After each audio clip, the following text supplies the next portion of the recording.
X-Tac 7 har en speciel V-form på fugespidsen. Når man påfører X-Tac 7, skal patronen holdes i en 90 graders vinkel mod underlaget, og V-formen på fugespidsen skal vende bagud. Så får man en perfekt limfuge. Vi påførte X-Tac 7 og sammenlimede nogle belægningssten. Disse vejer ca. 20 kg. Nu vil vi lime disse sten fast til loftet. Som du ser, hæfter stenene med det samme, og man behøver ikke understøtning. Vær sikker på, at underlaget er grundigt rengjort, før du limer. X-Tac 7 limer med 23 kg per kvadratcentimeter og tåler vibrationer og bevægelser. Og som et tillæg er den UV-bestandig.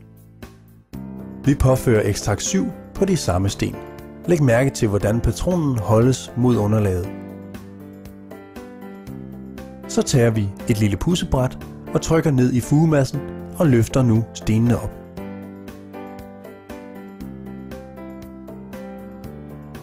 X-Tac 7 hæfter umiddelbart.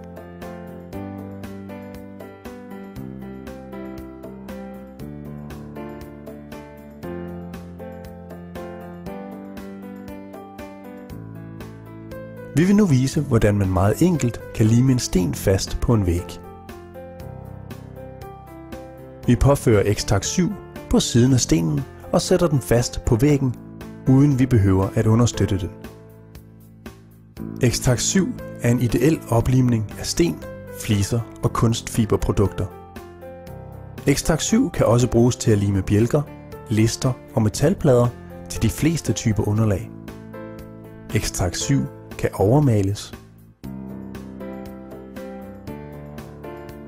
X-Tac 7 kan også bruges på fugtige overflader, ja endda under vand. Her ser du, hvordan vi påfører X-Tac 7 på en sten, der ligger i en balje med vand.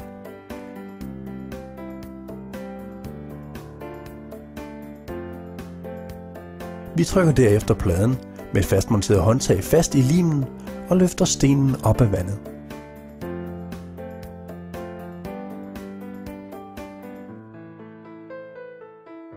Et lille tip. Når du er færdig med at anvende X-Tac 7, trykkes en lille mængde ud af spidsen og lad den hærde. Næste gang du skal bruge X-Tac 7, napper du bare den hærdede del af, og patronen er i